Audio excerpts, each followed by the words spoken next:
Magandang araw po sa inyong lahat. Sa araw po na ito ay isa na namang kwento ng pakikipagsapalaran at kababalaghan ang aking ihahatid sa inyo. Ito ay kwento ni Jericho, isang ampon ni Lola Mingay. Kalupitan at pagmamaltrato ang nararanasan ng bata sa matandang kumupkup sa kanya. Dahil yon sa isang pangyayari sa kanyang nakaraan na si Jericho ang pinagbabayad. Subalit sa pag-alis ni Jericho sa puder ng kanyang Lola Mingay, ay doon nagbukas ang iba't ibang pangyayari na bumuo sa pagkatao ng bata.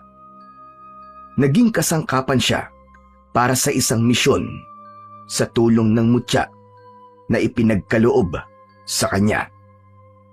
Kaya nga bang gampanan ng isang bata ang tungkuling inatang sa kanya?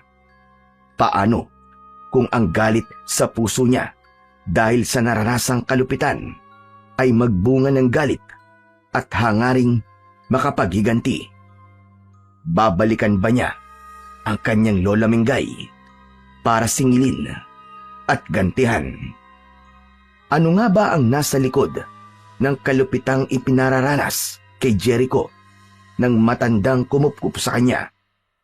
Ang mga katanungang yan ay mabibigyan ng kasagutan sa pagsasalaysay ng kwentong aking inihanda para sa inyo.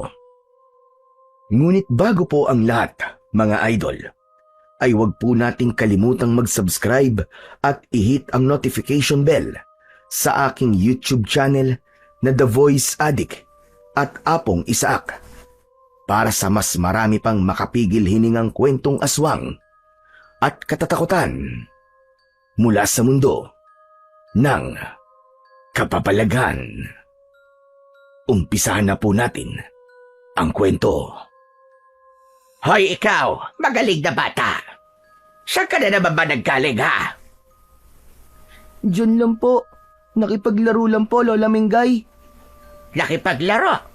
Daka, matigas talaga ang ulo mo, buwisit ka bata ka! Diyos ko, di ko na alam ang gagawin ko sa'yo! Nanggigigil na humanap ng pamalo si Lola Mingay. Una niyang nakita ay ang walis tingting na nakasandal sa isang sulok ng bahay. Agad itong kinuha ng matanda at inihambalos sa apong si Jericho. Ikaw, hindi ka talaga nakikinig sa akin. Inuuna mo pa ang paglalaro kaysa tapusin ang mga trabaho dito sa bahay. Gusto mo talagang nagugulpi ka ha? Etong sa'yo! Eto pa! Paulit-ulit ang hataw ni Lola Mingay kay Jericho. Humihiyaw ang bata. Pilit na sinasalag ang bawat pagpalo sa kanya. Tama na po! Aray, tama na po, Lola Mingay! Tama na po! Aray, nasasaktan po ako! Talagang masasaktan ka dahil hindi ka nakikinig sa akin. Kaya tama lamang na patikimin kita ng gulpe. Kapag ganong nagagalit si Lola Mingay, ay wala na siyang pakialam kung saan man tamaan ng kanyang palo si Jericho. Nang mapagod ang matanda, ay tumigil ito sa ginagawang pamamalo. Sorry na po, Lola! Sorry na po, hindi na po mauulit! Pasensya na po! Anong pasensya? Hindi pa ako tapos sa'yo! Ayoko na po! Masakit na po ang katawan ko! Tama na po, Lola!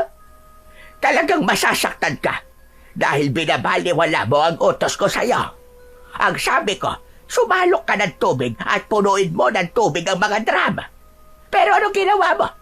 Nang tignan ko kanina, ay walang kalaman-laman ng mga drum dahil inuna mo pa ang paglalaro mong bisit ka bata ka. Lola, nakaligtaan ko lang naman po.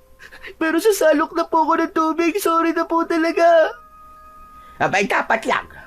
Dahil walang ibang gagawa doon, kundi ikaw. Trabaho mo yan, bisit ka.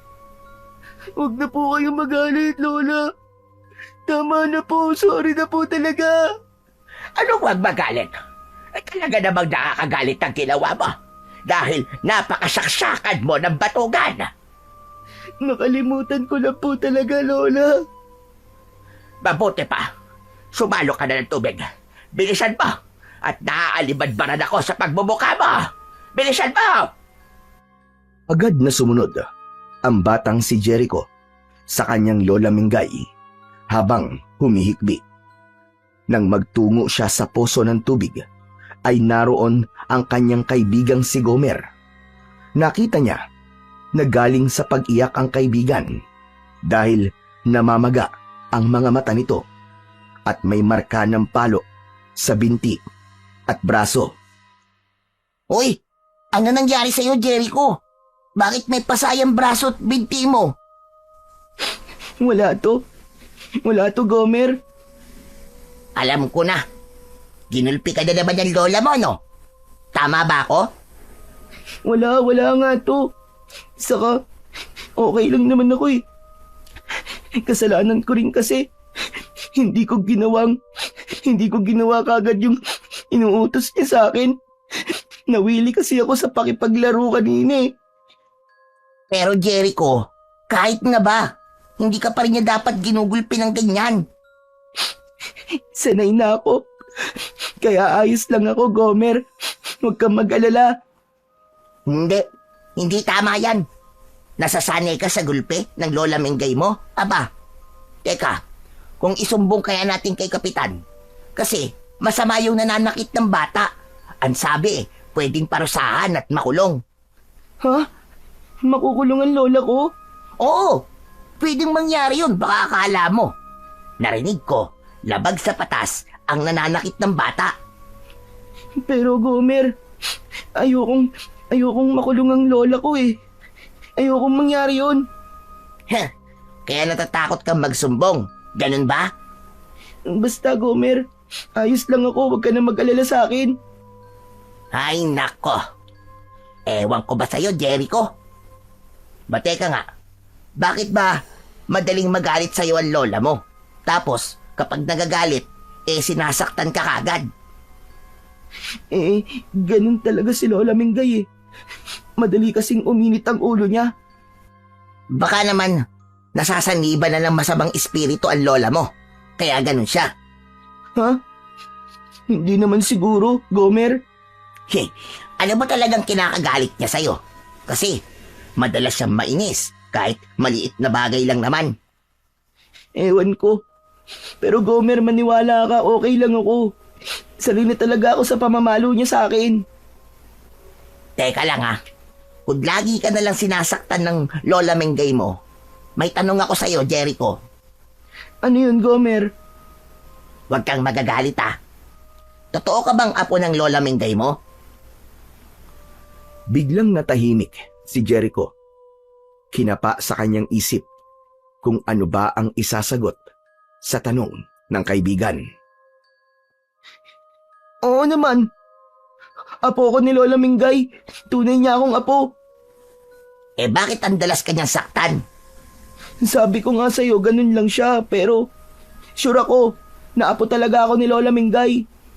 Okay, sabi mo Ay siya nga pala. Halika na, maglaro na tayo. Doon tayo malapit sa ilog. May mga lumalangoy doon. Hindi pwede, Gomer eh. Kailangan ko pang punuin yung drum. Saka na lang, Gomer. Ay nako, sige na nga. Buti pa, tulungan na lang kita sa pagsalok ng tubig. Matapos tulungan ni Gomer ang kaibigang si Jericho, ay umuwi na siya sa kanilang bahay. Dinatnan ni Gomer ang kanyang tatay na si Mang Doming na abala sa paghahasa ng itak na ginagamit sa bukid. Tay, ba't pinapatalas niyo po ng gusto yung itak niyo? Para kapag may sumalbahay sa atin, at yak, putol kagad ang leg niya. Bakit po itay? Meron po bang sasalbahay sa atin? Kaya niyo po pinapatalas yan? Sa ngayon wala pa naman. Pero may mga pagkakataong bigla na lamang may naliligaw na kung anong nilalang. Gaya ng iba't ibang maligno. O kaya naman ay isang aswang. Ha? Aswang po? Oo, sila yung mga nilalang na bigla na lamang nagpapakita mula sa daigdig ng dilim, nanggugulo at nambibiktima ng mga tao. Kung ganun po pala, ang lola ni Jericho ang dapat na unang kunin at maging biktima ng aswang. Oh, ba't naman nasama sa usapan natin ang Lola Mingay ng kaibigan mo? Kasi po, masama po ang lola niya. Gaya kanina, nang magkita po kami ni Jericho. Aba, kalain niyo po, may sugat at pasana naman siya. Sinaktan na naman ang lola niya. Ganun na nga po, tay. Ay nako, hindi pa rin talaga tumitigil ang matandang yun sa pananakit sa kanyang apo. Oo nga po eh. Ang sama po ng lola ni Jericho. Sabi ko nga, isumbong na lang sa barangay eh. Kaso, ayaw naman niya. Alam mo kasi anak, mahal kasi ng kaibigan mo ang lola niya. Dahil nga kapag sinumbong yun, tsak makikialam ang barangay at pwedeng makulong si Lola Mingay. Kaya nga po eh, yun ang sabi ko sa kanya eh. Pero ayaw umayos ng lola niya. Naisip ko nga po, baka hindi niya totoong lola yun eh. Tinanong mo ba yun kay Jericho? Opo, pero sabi niya, tunay daw po siyang apo ng lola Mingay niya. Pero alam mo anak, naiisip ko na rin yan eh. Kaya lang ayaw kong makialam dahil wala tayong pake, kundi man apo ni Lola Mingay yan si Jericho. Ang tanging may pakialam lang tayo ay yung ginagawa niyang pananakit sa bata. Hindi na kasi tama yun. Oo nga po, kaya naaawa na po ako sa kaibigan kong si Jericho. Baka mamaya, dahil sa pananakit, kung mapano po siya. Hayaan mo, kapag nakita ko si Lola Mingay, ay susubukan ko na kausapin siya. Dahil, gaya nga ng sinabi mo, kawawa talaga si Jericho. Masyado siyang naaabuso. Seryoso si Mang Doming sa kanyang sinabi sa anak na si Gomer. Dahil talagang naaawa na rin siya sa kalagayan ng kaibigan ng kanyang anak. Alam niya ang sitwasyon nito dahil minsan niya nang nakita ang bata na may sugat at mga pasa pagkatapos gulpihin ng kanyang lola. Minsang naglalakad si Mang Doming nang makasalubong niya sa daan ang matandang babae. Agad niya itong kinausap. Lola Mingay, may lakad po yata kayo ah. Diyan lang, sa kabilang baryo. May pupuntahan lang ako. Mawalang galang na Lola Mingay. Pero hindi naman sa nakikialam ako. Kaya lang, meron lang akong gustong sabihin. Ano ba yon? Sabihin mo na at nagmamadali ako. Tungkol ho ito sa apo niyong si Jericho. Bigla agad kumunot ang noo ng matandang babae nang marinig ang pangalan ng kanyang apo. O bakit? Ano ang tungkol sa batak yon? May ginawa bang katarantaduhan? Abay kahit kailan talaga. Problema ang dala sa akin ng batak yon. Wala pong ginawang masama si Jericho. Kundi kayo po ang may ginagawang masama sa kanya. Abay sandali nga. Ano ba sinasabi mo, ha, Domeng? Alam ko ang ginagawa mo sa apo mo, Lola Mingay. Sana naman tigilan mo na ang ginagawa mong pananakit sa kanya. Hindi na ho tama yun eh. Sandali nga. Tinuturoan mo ba ako, ha, Domeng? Gusto mo kong diktahan ng dapat kong gawin kay Jericho? Ay, hindi naman sa ganon. Kaya lamang, sobra nang ginagawa mong pananakit sa kanya. Dahil may ginawa siyang mali. Kaya dinidisiplina ko lamang. Yun lang yon. Tama naman po, wala naman pumipigil sa inyo na disiplinahin si Jericho. Pero hindi sa paraang ginagawa nyo. Aba, pinagmamalupitan nyo na ang bata eh. Ano ba sinasabi mo, ha? Mangyaring nakita ko ang mga pasa at sugat na napapala niya pagkatapos nyo sasaktan. Nakita rin yun ng anak kong si Gomer. Wala kayong pakialam sa gusto kong gawin kay Jericho. Dahil apo ko siya. Pero hindi ganun ang tamang pagdidisiplina, Lola Mingay. Yun ang paraan ko. Kaya wag mo akong pinangungunahan at pinakikialaman. Baka nakakalimutan nyo, Lola Mingay. Labag sa batas ang pananakit sa bata. Tinatakot mo ba ako, ha, Doming? Bakit? Magsusumbong ka? Ipapapulis ba ka? Kaya nga ayokong umabot pa tayo sa ganon, Lola Mingay. Mas mainam na wag mo na lang saktan ang apo mo. Akala ko, mahalagang bagay ang sasabihin mo. Yung pala, ay gusto mo lang akong pakialaman sa pagdidisiplina ko sa apo ko. Buwisit na araw to. Diyak ka na nga. Sandali lang, Lola Mingay. Hindi pa tayo tapos. Tapos na tayong mag-usap, Doming. Dahil wala akong panahon sa pakikialam mo. Tuloy-tuloy nang umalis ang matandang babae. Naiwan si Mang Doming na iiling-iling na lang. Alam niyang sumama ang loob ng matanda. Kaya lang, alam niyang tama ang ginawa niyang paninita at pagpapaalala kay Lola Mingay para sa kapakanan at kaligtasan ni Jericho. Nang makabalik na sa bahay, si Lola Mingay galing sa kanyang pinuntahan, agad niyang hinanap ang kanyang apo. Wala ang bata nang tawagin niya. Maya-maya pa ay dumating ito, dala ang timba ng tubig. Sumalok ito sa poso para punuin ang kanilang drum na imbakan ng tubig. Ikaw na bata ka. Halika nga rito. Itigil mo na muna yung ginagawa mo. At mag-usap tayo. Nagtataka na napatigin si Jericho sa kanyang lola. Ramdam niya na tila hindi maganda ang timpla nito. Itinabi ng bata ang timba ng tubig at lumapit sa matandang babae. Bakit po, Lola Mingay? Ano pong pag-uusapan natin? Hindi sinagot ni Lola Mingay ang tanong ng bata, kundi agad nitong hinawakan ang kanyang suot na tsinelas at ipinalo yun sa muka ng bata. Malakas ang pagkakapalo na ikinagulat ni Jericho. Naiyak ito sa sakit. O ano? Masakit ba, ha? Tama lang yan sa'yo. Hayop ka. Bakit niyo po ako pinalo ng tsinelas? Ano po ba kasalanan ko sa inyo? Nagtatanong ka pa? Balik kaya kasalanan mo? Buwisit ka! Buwisit! Wala naman po akong ginagawa masama. Maghapon po akong hindi lumalabas ng bahay. Dito lang po ako, naglinis po ako at nagligpit ng mga kalat. Ano po kasalanan ko? Alam mo ba, na kinausap ako ng tatay ng kalaro mong si Gomer. Nagagalit siya sa akin dahil sa ginagawa ko sa'yo. Walang hiya ka. Nagsumbong ka sa kanya, no? Dahil sa katabilan ng bibig mo, baka ipakulong ako doon.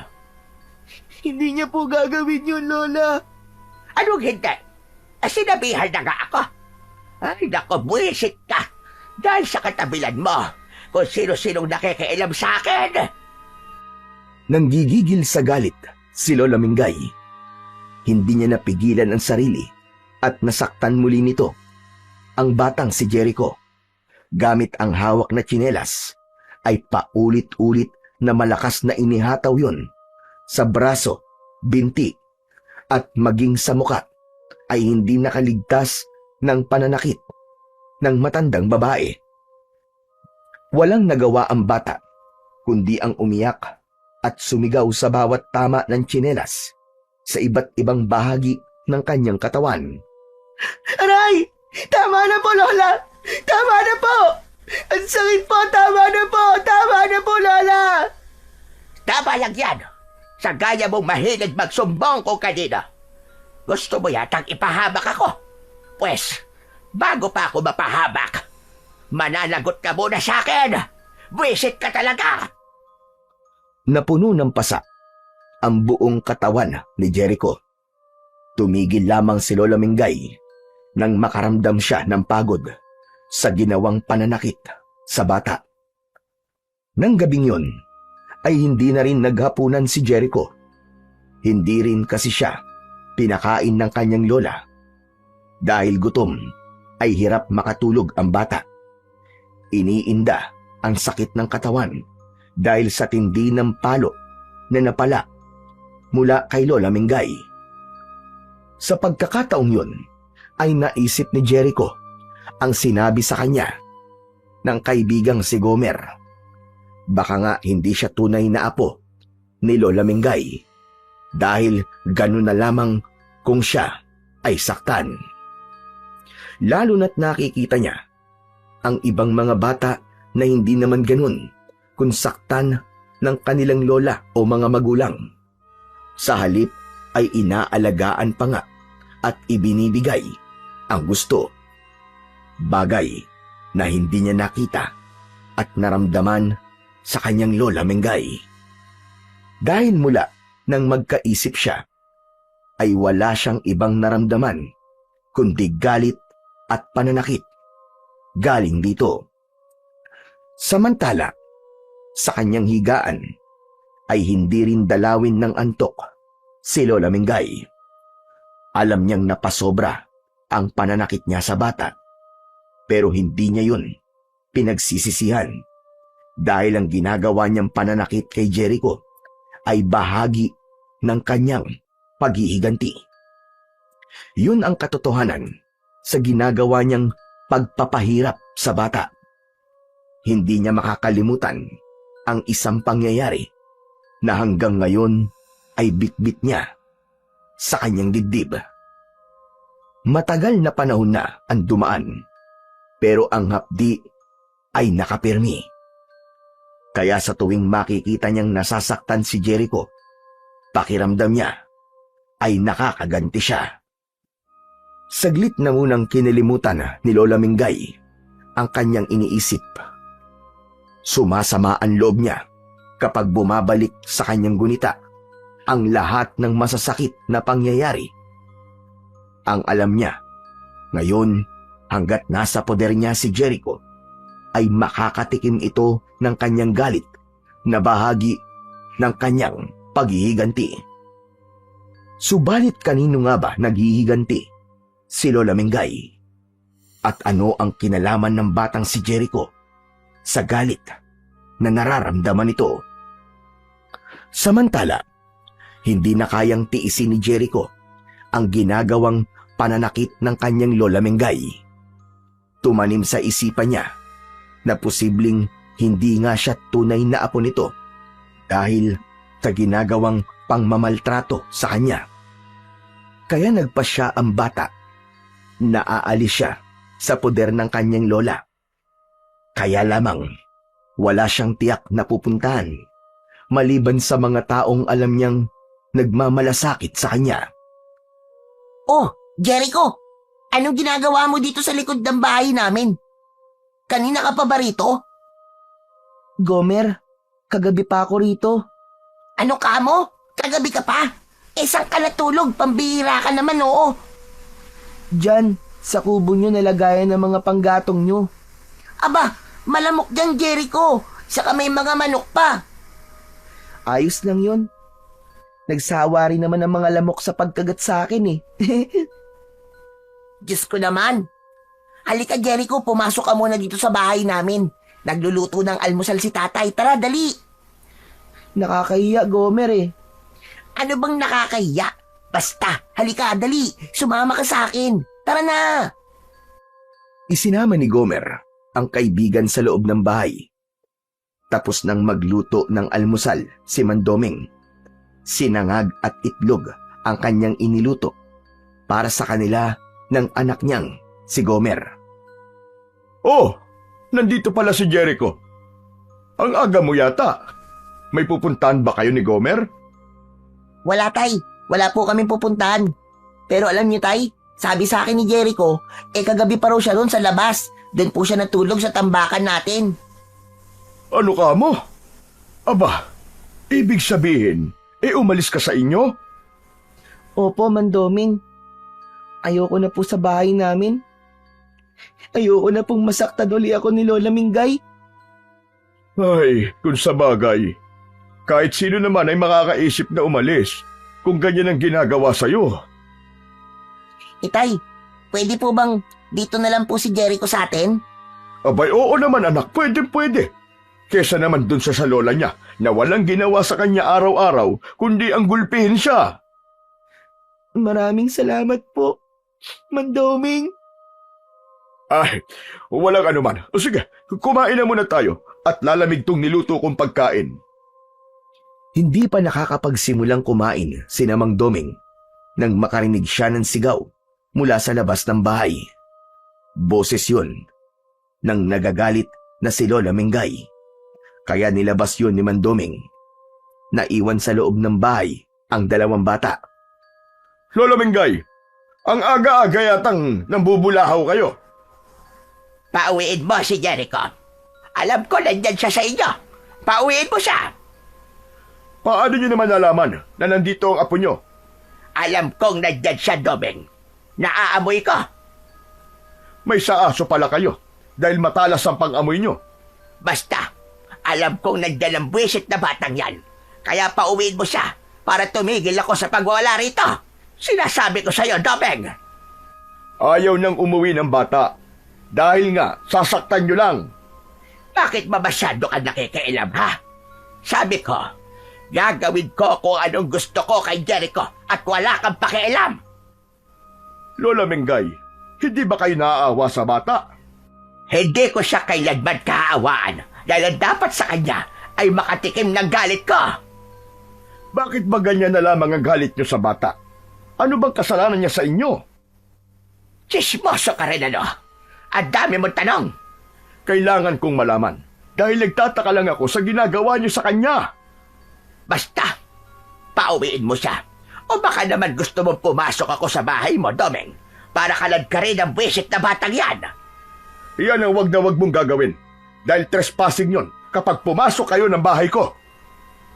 Tinatakot mo ba ako, ha, Doming? Hindi, Lola Mingay. Kundi sinasabi ko lang sa'yo kung anong malalabag nyo. Eh kung palabasin kong kinidnap mo ang apo ko, sige nga. Walang maniniwala sa inyo dahil si Jericho mismo ang magsasabi na siya ang umalis sa bahay nyo ng kusa. Dahil hindi niya nakaya ang pananakit nyo sa kanya. O ngayon, sino lalabas na masama? Sige nga. Sino ngayon ang posibleng makulong? Walang hiya ka, Doming. Pinalalaki mo ang ulo ng batang yan. Kinakampihan mo pa. Dahil maling-mali kayo. Kaya mas mabuti pa na umuwi na kayo dahil hindi na siya uuwi sa inyo. Dito na siya titira, sa akin. Nanggigigil sa galit ang matandang si Lola Mingay na umalis na lang. Pero hindi siya papayag na hindi bumalik sa kanya si Jericho. Kailangan bumalik sa bahay niya ang bata. Wala na si Lola Mingay. Tahimik na nakaupo lang si Jericho. Nilapitan siya ni Mang Doming at kinausap. Jericho, iho.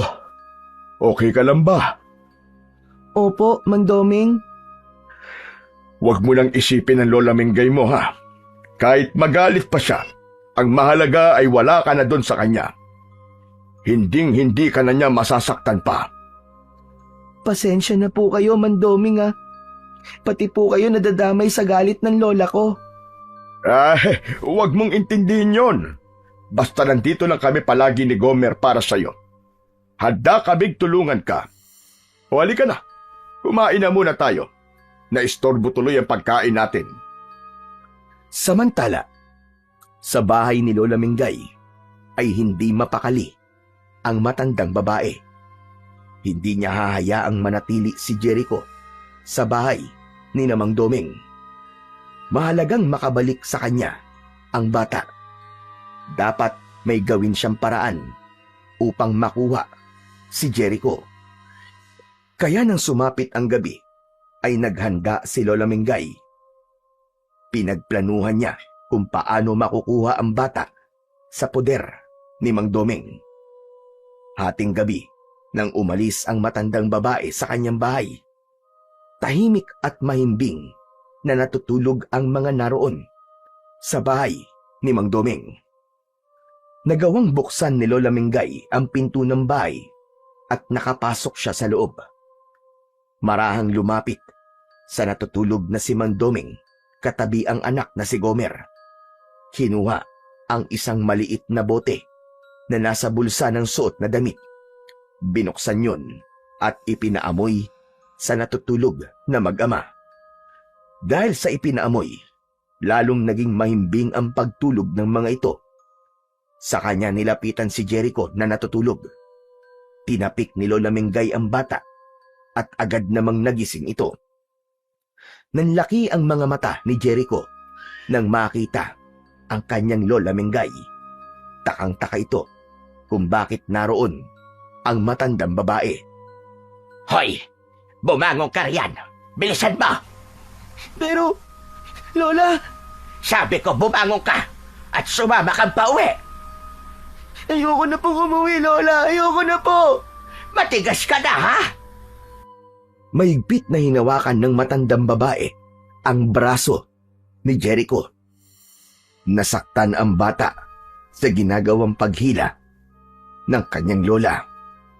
Sa ginawang pandidilat ng mga mata ay natakot ito kaya walang nagawa kundi ang sumunod sa kanyang lola. Napatingin si Jericho kina Mandoming at Gomer. Nakita niyang tulog na tulog ang mga ito. Ano pong ginawa niyo kay naman, Doming? Wala ka ng pakialam doon. Pinatay niyo siya? Hindi. Pero kung di ka sasama, baka patayin ko sila. Huwag po. Mababait po sila, Lola. Kaya nga kung ayaw mo may mangyaring masama sa kanila, ay mas maigi pa kung sasama ka na lang sa akin.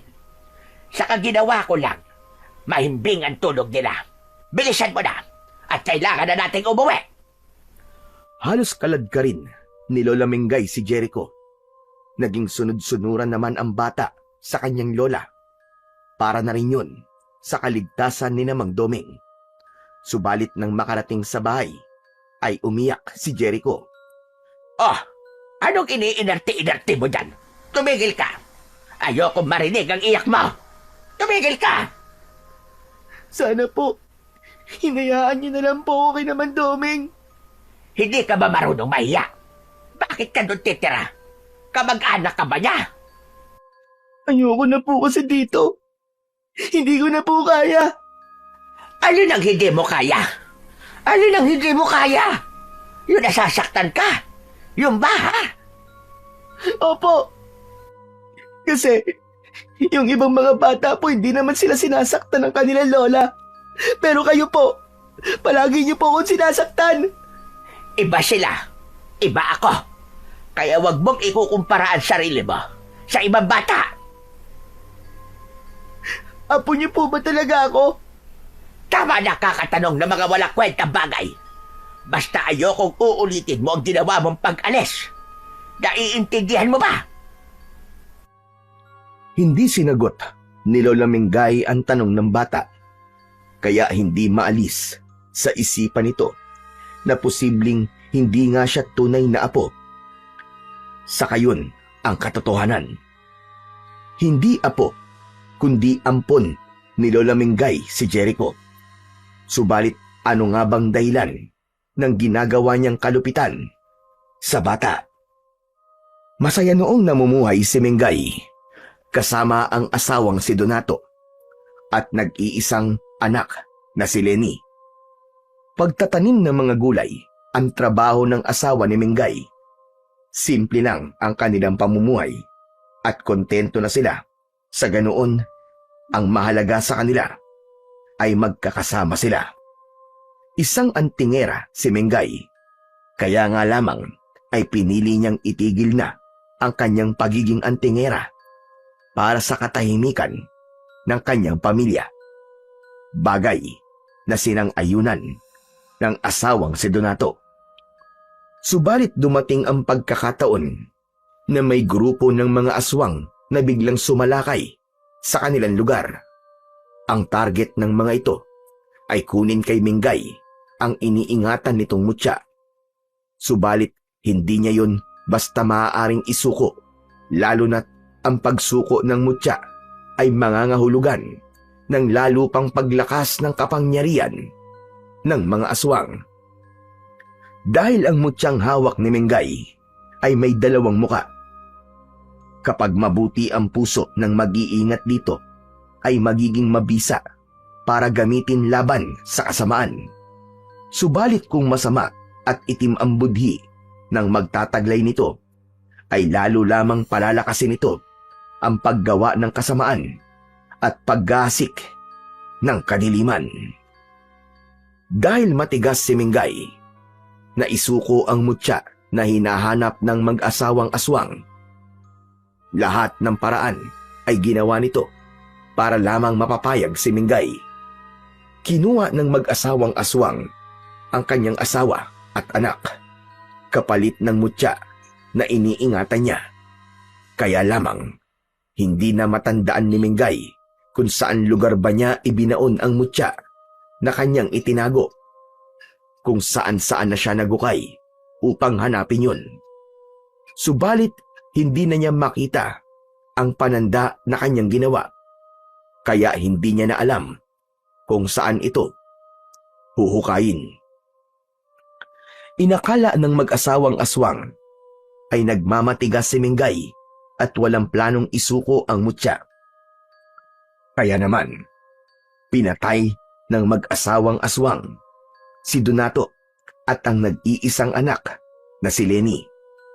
Tila gumuho ang mundo ni Mingay sa pangyayaring yun. Gusto na rin niyang mamatay dahil sa pagkawala ng mga mahal niya sa buhay.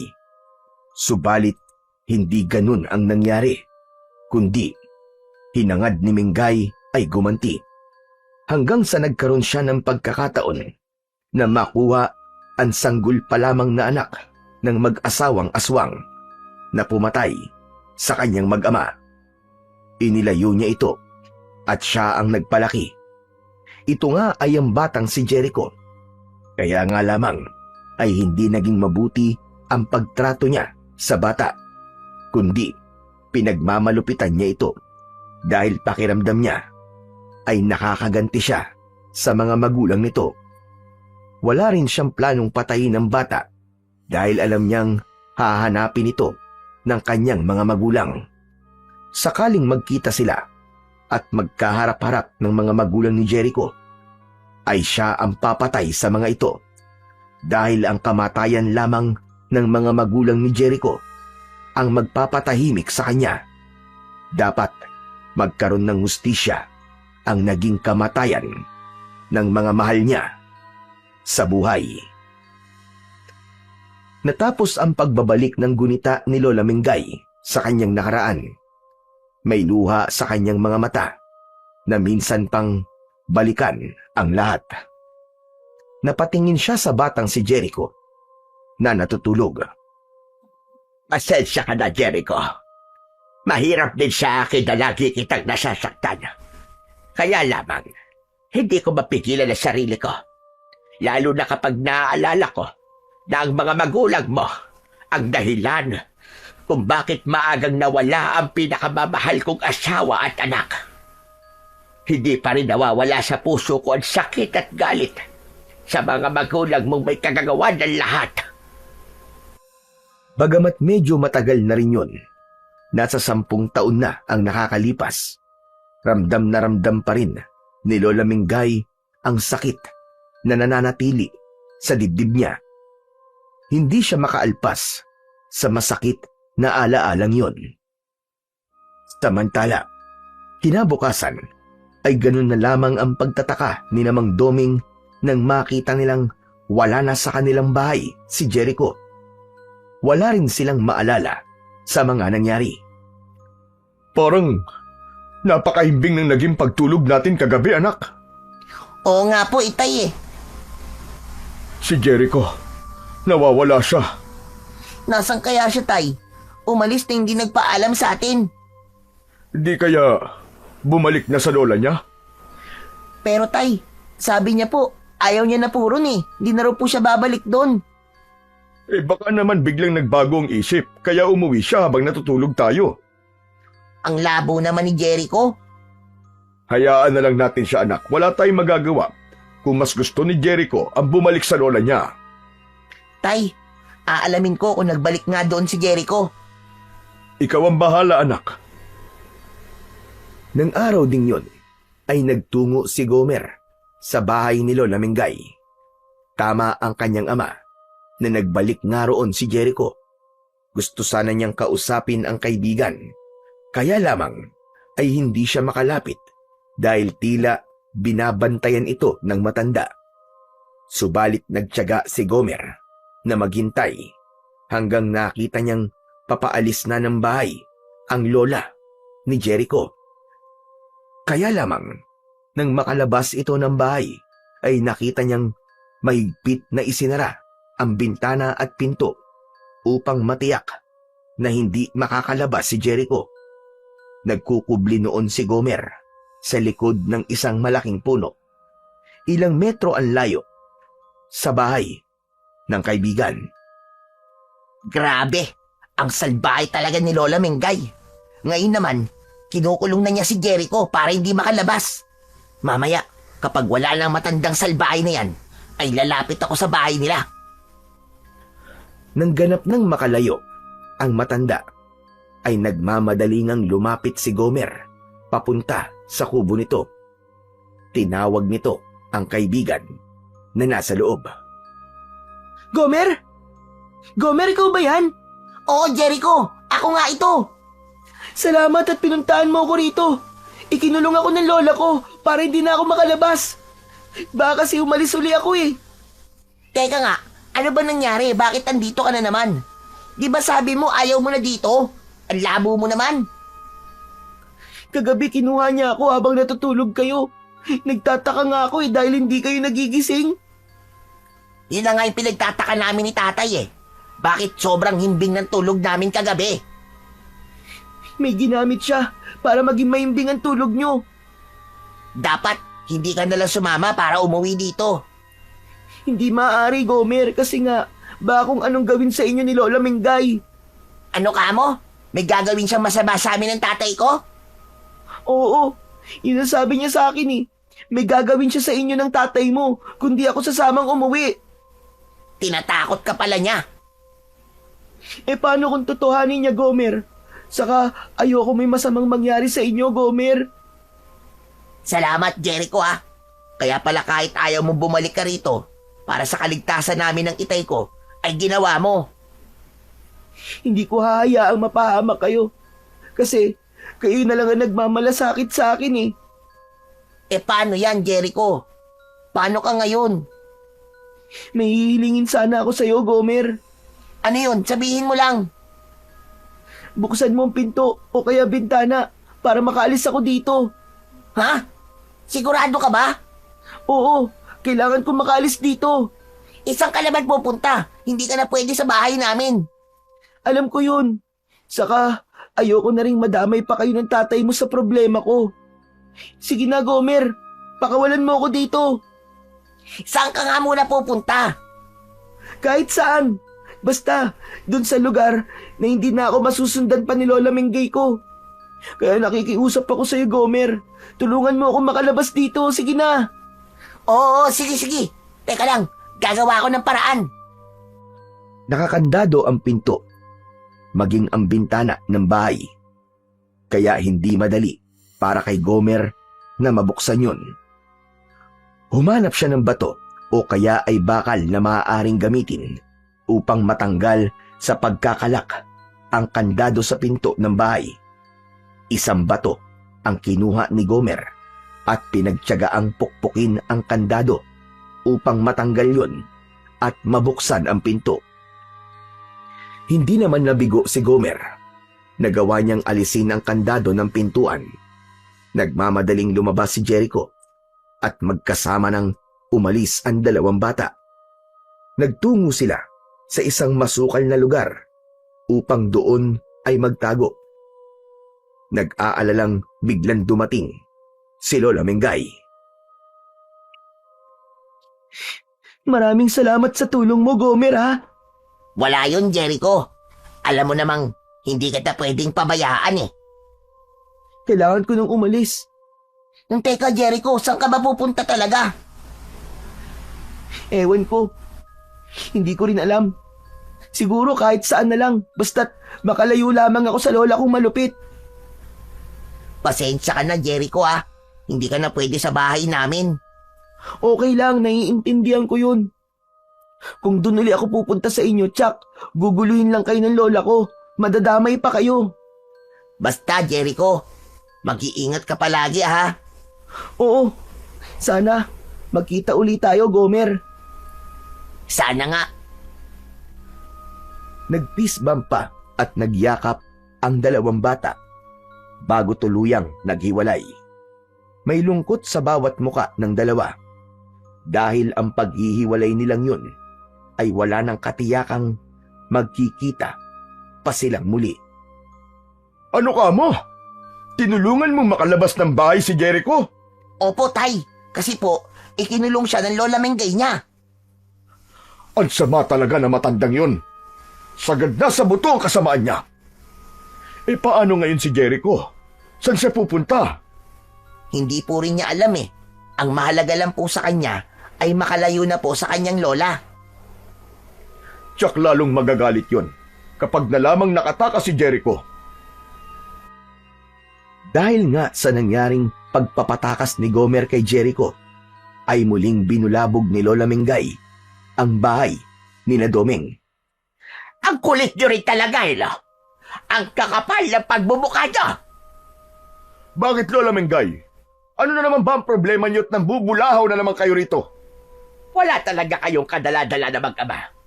Nasaan si Jericho? Ilabas nyo siya! Ilabas nyo! Wala po rito ang apo nyo.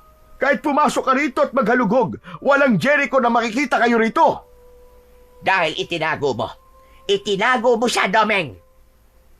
Hindi po namin itinatago si Jericho, Lola Mengay. Talagang wala po siya rito sa amin. Kung bakit kasi ayaw mo pa rin maniwala. Kung wala siya dyan sa loob ng bahay mo, saan siya nagpunta? Aba, ewan namin. Wala kaming alam. Ang ipinagtataka ko ay sinong tumulong sa kanya para makatakas siya. Aba, hindi ako ah. Wala pa akong sinasabi, pero nakaputak ka na kagad na parang manok. Nagsasabi lamang ng totoo ang anak ko. Kahit hindi kayo umamin na may kinalaman sa pagtakas ni Jericho, alam ko kung sino. Sino? Kailangan ko pa magsabihin? Hayan. At hindi makatingin sa akin ang anak mo. Kaya hindi po ako makatingin sa inyo. Kasi napapangitan po ako sa inyo. Nagpapatawa ka ba, bata? Hindi ka namang kalmo. Pwede po ba, Lola Mengay? Umalis na kayo.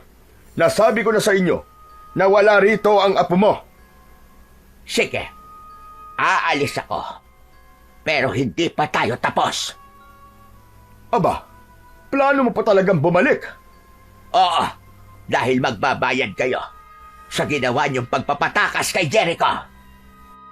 Nagbanta pa si Lola Mengay sa mag-ama, pero hindi na yun pinansin ni na Domeng at Gomer dahil posibleng nananakot lamang ang matandang babae.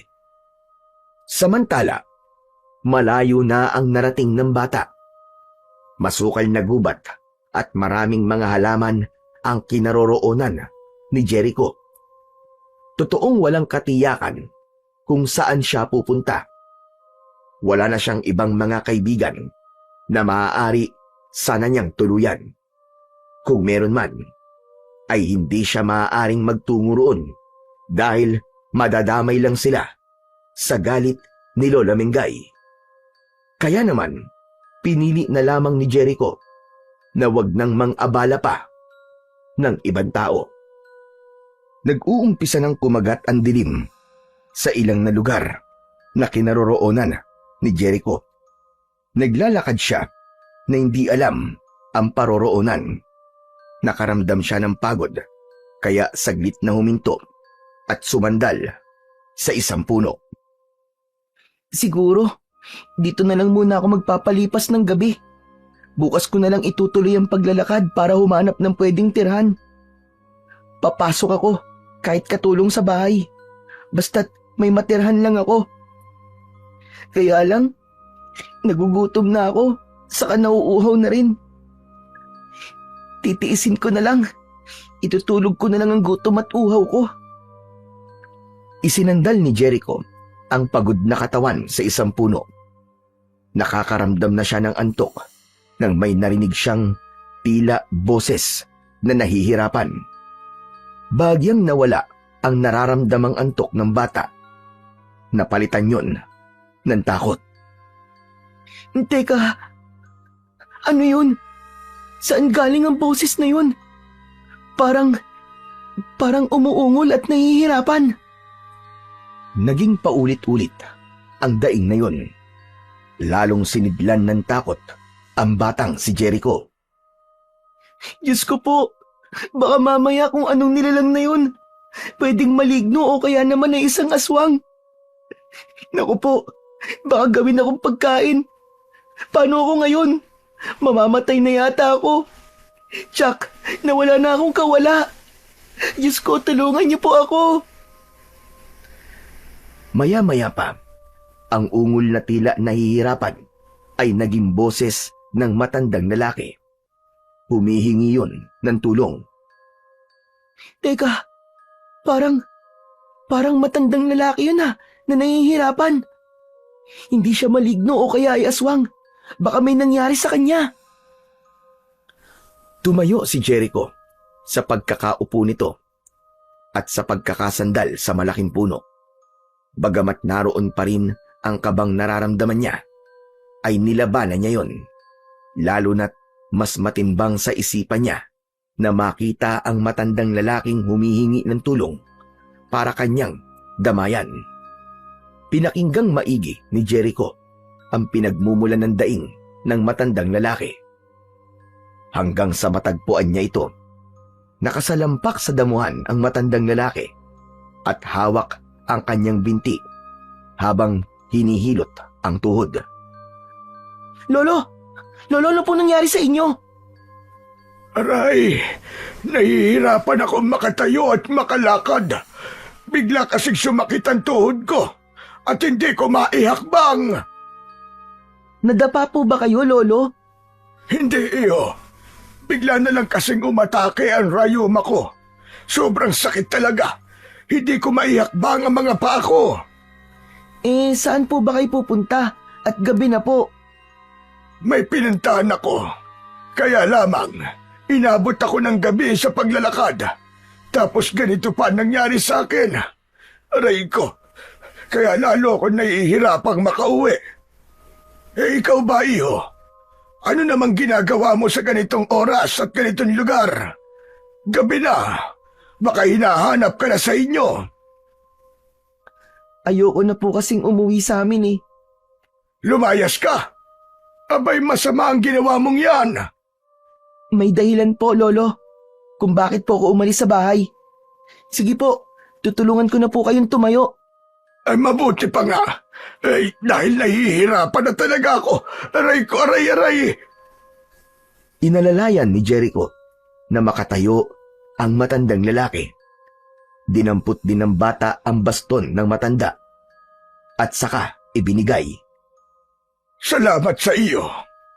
Ano nga palang pangalan mo, iyo? Jericho po. Norberto naman ang pangalan ko.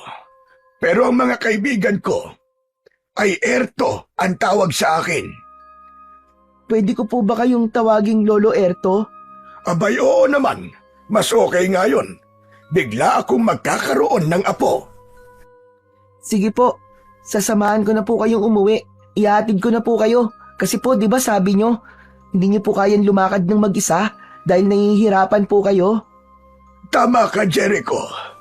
At ipagpapasalamat ko na ihatid mo ko sa bahay ko. Dahil nga hirap sa paglalakad si Lolo Erto, kaya inalalayan siya ni Jericho. Umabot din ng halos 15 minutos ang kanilang paglalakad hanggang sa makarating sila sa kubo ni Lolo Erto. Andito na tayo sa bahay ko, Jericho. Lolo Erto, sino pong kasama nyo rito? Wala. Nag-iisa na lamang ako dito. Wala na akong pamilya. Kaya nga, kung gusto mo, dumito ka na lang. Nabanggit mo kanina na wala ka mapupuntahan, di ba? Dahil lumayas ka sa inyo. Talaga po, okay lang po sa inyo na dito na po ako tumira? Abay, oo naman. Matutuwa pa nga ako. Dahil magkakaroon na ako ng kasama sa wakas. Yes, salamat po. Maraming salamat po sa inyo, Lolo Erto. Pero gusto ko munang malaman kung bakit ka umalis sa inyo. Baka kasi mamaya may ginawa kang kalokohan. Ayoko namang madamay. Upang mapalagay, si Lolo Erto ay ikinuwento ni Jericho sa matandang lalaki ang tunay na dahilan ng kanyang paglalayas at wala siyang inilihim. Diyos mio, ang sama naman pala ng Lola Mengay mo.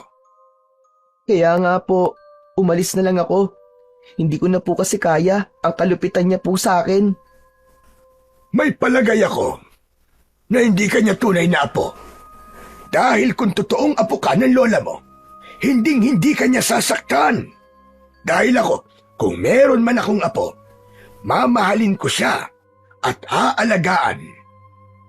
Pero, hindi po niya inamin sa akin ang totoo. Hindi na niya kailangang aminin pa sa'yo, Jericho. Dahil sapat na yung pagmamaltrato niya para magkaroon ng sagot ang tanong sa isip mo. Maniwala ka sa akin. Hindi ka totoong apo ng Lola Mengay mo. Napabuntong hininga si Jericho. Hindi si Lolo Erto ang unang nagsabi sa kanya ng tungkol sa bagay na yon. Maging si Mandoming ay yun din ang sinabi.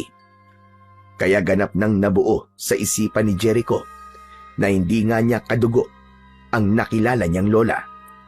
Subalit ang ginawa nitong pagmamaltrato sa kanya ay hindi pa malinaw sa kanya. Total, sabi mo nga ay payag kang dito tumira kasama ko. Kaya dapat kumain na muna tayo para makapagpahinga na. Maghahanda lang ako ng pagkain natin. Pasensya ka na nga lang dahil kaning lamig ang pagkain natin. May natira ding paksiw na isda na mauulam natin. Lolo Erto, ako na po maghahanda ng pagkain natin. Kaya ko na po yun. Sanay po ako sa gawaing bahay. Aba, ganun ba? O di sige, ikaw na ang bahala. Nariyan lang naman sa kusina ang kaldero at palayok na pinaglulutuan ko ng paksiw. Tignan mo na lang. Huwag na po muna kayong magkikikilos, Lolo Erto. Mahirapan lang po kayo dahil po sa rayuma nyo. Tapos mamaya po, hihilutin ko po yung tuhod nyo. Marunong po ako nun. Talaga? Abay, tamang-tama. Kailangan talaga mahilot ang tuhod ko para kahit papano ay mabawasan ang pananakit. Kayang-kaya ko po yun. Kasi po, yun din po ang pinagagawa sa akin ng Lola Mengay ko eh. Talagang itinadhana na magkita tayo, Jericho, para may makasama ako sa aking buhay. Siguro nga po, Lolo Erto. Sige po, ihahanda ko po muna ang pagkain natin ha. Kasi po, gutom na rin po ako eh. Pinagmasdan ni Lolo Erto ang bata habang naghahanda ng kanilang pagkain. Sanay na sanay nga si Jericho. Nang maihanda ang pagkain, ay inalalayan ng bata ang matandang lalaki upang makalapit sa mesa para sabay na silang kumain. Unang gabi ni Jericho sa puder ni Lolo Erto nang magkaroon ng kaguluhan sa labas ng kubo ng matanda. Nagising si Jericho sa ingay at maging ang matandang lalaki ay nagising na rin. Lolo Erto, ano po nangyayari? Bakit parang may nangyayaring gulo po sa labas? Saka parang ang baho po. Saan po ba galing ang amoy na yun? Parang amoy nabubulok po. Dumating na naman sila. Bumangon para manggulo. Ginagawa nila yon tuwing magbibilog ang buwan. Ano po? Sino po ba sila? Ang mga amalanhig. Amalanhig? Ano po ba yun, Lolo Erto? Isang uri sila ng aswang. Mabuti pa, sumilip ka sa labas nitong kubo upang makita mo sila. Sumunod si Jericho sa sinabi ni Lolo Erto. Ganun na lamang ang panlalaki ng mga mata ng bata nang makita ang mga aswang na amalanhig na sinasabi nito. Hala! Mga zombie! Mga patay na nabuhay! Diyos ko, kadiri ang itsura nila! Naagnas na po ang mga katawan nila! Nakaramdam ng takot ang bata, kaya agad na lumayo sa may bintana. O ano? Nakita mo ba sila? Opo, Lolo Erto. Ganun pala ang itsura ng mga amalanig. Kadiri at nakakatakot. Naagnas ang kanilang balat. Tama ka. At naghahanap sila ng magiging biktima. Inililipat nila sa kanilang biktima ang kanilang pagiging aswang. Dapat po pala silang patayin, Lolo Erto. Sila ang uri ng mga amalanig na hindi basta-basta namamatay, kundi ang tanging makakapatay sa kanila ay nilalang na may taglay na mutya at may tapang para harapin sila. Po, sino po ba yun? Kung walang papatay sa kanila, edi patuloy po silang magkakalat ng lagim. Marami po silang mabibiktima at maraming mapapahamak na mga tao.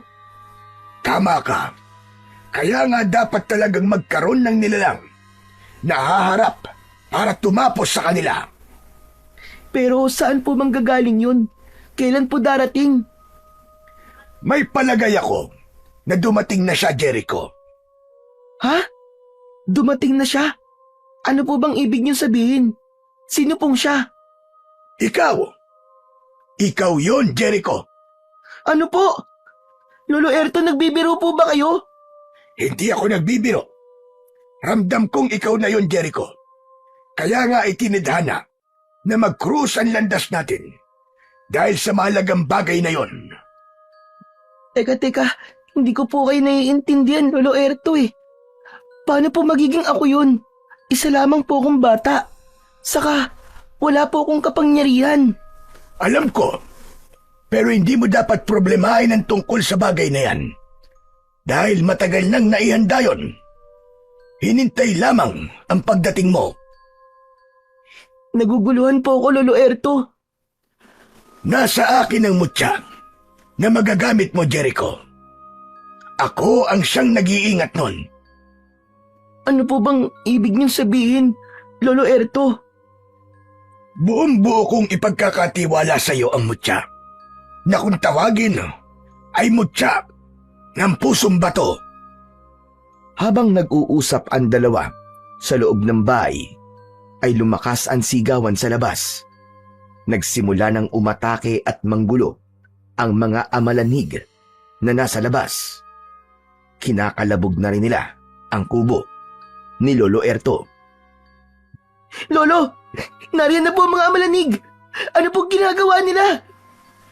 Nagpupumilit silang pumasok dito sa loob dahil naaamoy nila ang iyong sariwan dugo. Mabango para sa mga amalanig ang dugo ng isang batang kagaya mo. Lalo na't ang isang bata ay madali nilang mapapasahan ng kanilang pagiging aswang. Naku, hindi po pwede yun. Hindi po ako papayag na maging aswang. Hindi sila titigil hanggat hindi sumisikat ang araw. Halika, samahan mo ko, Jericho. Ha? Saan po tayo pupunta, Lolo Erto? Sasamahan mo kong harapin ng mga amalanig na nanggugulo sa labas. Pero, natatakot po ako sa kanila eh. Huwag kang matakot. Akong bahala sa iyo. Ang nais ko lang ay alalayan mo ko dahil hirap akong kumilos dahil sa rayuma ko. Masyado na ako matanda para humarap pa sa kanila. Hindi na rin kaya ng mutya na baguhin pa ang nararamdaman ko dahil sa labis ang aking katandaan. Kung ganun po pala, ay kayo ang dapat na umahadlang at lumilipol sa kanila? Oo, pero dahil sa aking katandaan, ay nahihirapan na rin ako. Lalo na't halos walang katapusan ng mga amalanig na yan. Napakahirap nilang ubusin. Hanggat may namamatay na aswang, hanggat may nabibiktima sila na namamatay at napasahan ng kanilang pagiging aswang, ay magkakaroon ng mga amalanig. Kaya ang tungkulin ng antingero na pumapatay sa kanila ay panghabang buhay din. Tapos, yun po ang ipapasa niyo sa akin, Lolo Erto? Oo, dahil ikaw ang karapat-dapat. Ikaw ang dinala ng tadhana para sa mahalagang tungkulin upang makatulong sa mga tao at nang hindi tuluyang maghari ang mga amalanig at iba pang aswang na puwersa ng kadiliman. Nagpasama na nga si Lolo Erto palabas ng kanyang kubo Pagbukas ng pinto ng kubo, ay agad na tumambad kina Erto at Jericho ang maraming amalanig na nag-uunahan sa paglapit, lalo na't naaamoy ang sariwang dugo ni Jericho. Akala nyo yata ay mapapakinabangan nyo ang kasama ko. Diyan kayo nagkakamali, mga mababahong amalanhig! Iniangat ni Lolo Erto ang hawak niyang baston. Bawat sumusugod na amalanig ay hinahataw niya gamit ang kanyang baston. Bumabagsak ang bawat tamaan nito. May mga nalalagas pambahagi ng katawan sa lakas ng pagkakahataw ni Lolo Erto. Yun nga lang, ang nakapagtataka ay nagagawa pa rin bumangon muli ng amalanig. Kung napuputol man at nagkakawatak-watak ang bahagi ng katawan, ay bumabalik ito sa dati. Kaya naman, halos wala silang kamatayan. Paano niyo po malilibo ang mga amalanig na yan, Lolo Erto? Kung bumabalik lang po sila, nabubuo po ulit sila. Hindi po sila namamatay. Kaya nga paulit-ulit silang hahatawin hanggang sila na mismo ang umatras. Hanggang sa tumigil sila sa kanilang ginagawang pagsalakay. Pero sa tamang tao na pagtitiwalaan ng mutya ng pusong bato, matatapos ang pag-aasik ng lagim ng mga aswang na yan. Nagpatuloy sa pagsugod ang mga amalanig. Hindi naman tumitigil sa paghataw sa kanila si Lolo Erto. Hirap man sa kanyang kalagayan ang matanda, ay pilit nitong nilalabanan dahil sa pag-alalay ni Jericho. Kaya niyo pa po ba, Lolo Erto? Kaya ko pa, Jericho. Basta't dito ka lamang sa tabi ko. Huwag mo kong iiwan. Pipilitin kong tiisin ang pananakit ng aking rayuma. Sige po, dito lang po ako. Aalalayan ko po kayo. Huwag ka ring matakot sa mga yan. Akong bahala. Hindi ka nila malalapitan. Hindi ka makukuha ng mga amalanig na yan. Pinapangako ko. Kitang-kita ni Jericho ang kasabikan at kahayukan ng mga aswang na kaharap nila. Gusto ng mga ito na dakmain siya, subalit hindi naman yun hinahayaan mangyari ni Lolo Erto. Huwag kayong makulit, mga mababahong amalanhig! Huwag niyong pakikialaman ng batang si Jericho! Umalis na kayo rito! Bumalik na kayo sa libingan kung saan kayo nang galing! Walang naririnig ang mga nabuhay na patay. Subalit maya-maya pa ay biglang tumilaok ang manok. Wari, isang nakakabinging tunog yun para sa mga amalanig. Napahinto sila sa kanilang pagsalakay. Umurong sila at hindi na itinuloy ang paglapit kina Lolo Erto. Saka isa-isang bumago ng direksyon. Lumakad ang mga ito papalayo. Lolo Erto, umalis na po sila. Ang unang pagtilaok ng manok sa madaling araw ay hudyat na kailangan na silang bumalik kung saan sila galing. Babalik na po sila sa libingan, ganun po ba? Tama ka, Jericho. Hindi sila maaaring sikatan ng araw. Kamatayan yon para sa kanila. Matutunaw sila at hahalo sa lupa. Kung ganun po, init ng sikat ng araw pa lang maaaring lumipol sa mga amalanig. Tama ka. Yun ang kanilang lubos na kinakatakutan. Ganap nang nawala sa paningin ni na Jericho. Nang kanina lang ay napakaraming mga aswang na amalanig na umatake sa kanila. Ngayon ay bumalik na ang katahimikan, kaya pumasok na sa loob ng kubo ang dalawa. Pagod sila dahil sa mga nangyari. Kailangan na nilang magpahinga upang makabawi sa nawalang lakas. Samantala, saglit nating balikan ang Lola Mengay ni Jericho. Kagigising lang nito at nakasanayan na niya na paggising ay uminom ng kape. Jericho! Jericho! Ipagtimpla mo nga ako ng kape. Nakapag-init ka naman ng tubig. Baka mamaya yung mga drum hindi mo na naman nilagyan ng laman, ha? Walang sumagot sa kanyang pagtawag. Saka naisip ng matandang babae na wala na nga pala si Jericho. iniwan na siya ng batang matagal ding panahon niyang kasama. Naninibago si Lola Mingay na wala na ang batang lagi niyang nauutusan. Nakakapanibago na wala na si Jericho. Kagagawan ko rin naman kung bakit siya umalis. Dahil hindi nila kaya ang pananakit ko sa kanya. Kasalanan ko. Kung bakit kasi di ko rin kayang kontrolin ang sarili ko. Dahil kapag nakikita ko siya, bumabalik ang lahat ng galit sa dibdib ko. Nasaan na kaya ang batang yon? Mabibigo yata ako sa plano kong makaganti at mabigyan ng katarungan at sinapit ng aking mag-ama. Dahil wala na rito si Jericho, paano ko pa makikitang muli ang mag-asawang aswang na pumatay sa mga mahal ko sa buhay kung wala na rito ang kanilang anak? Dahil wala nang ibang aasahan pa si Lola Mingay, kaya napipilitan na siyang kumilos. Siya na ang tuwirang gagawa ng mga gawaing dati ay iniaasa niya sa bata. Kapag lumalabas ng bahay si Lola Mingay at nakikita nito si Gomer, ay hindi niya maiwasang hindi ito kausapin. Nagbabaka sakali siyang may makuhang impormasyon kung nasaan si Jericho. Wala po akong alam, Lola Mingay eh. Ayoko na sinungaling, Gomer. Hindi po ako nagsisinungaling. Talagang wala po akong alam kung nasaan po si Jericho. Pero kayo lang ng tatay mo ang pinakamalapit sa kanya. Opo, ganun nga po. Pero sabi nga po niya, mas maiging wala na rin po kaming alam. Kasi po, nadadamay lang po kami ni tatay sa galit niyo po sa kanya. Pero kapag nalaman ko na may inililihim kayo ng itay mo sa akin, mananagot kayo. Sabihin mo yan kay Dobeng. Natahimik na lamang si Gomer sa sinabi ng matanda. Hanggang ngayong wala na sa poder ni Lola Mingay si Jericho, ay hindi pa rin nagbabago ang ugali nito. Hindi na lang pinansin ni Gomer ang masamang ugali ng matandang babae. Sa isip niya, kahit may alam pa siya tungkol kay Jericho, ay hinding-hindi niya yun sasabihin kay Lola Mingay. Nasaan na nga kaya ang kaibigan ko? Sana okay lang siya. At sana magkita kaming muli.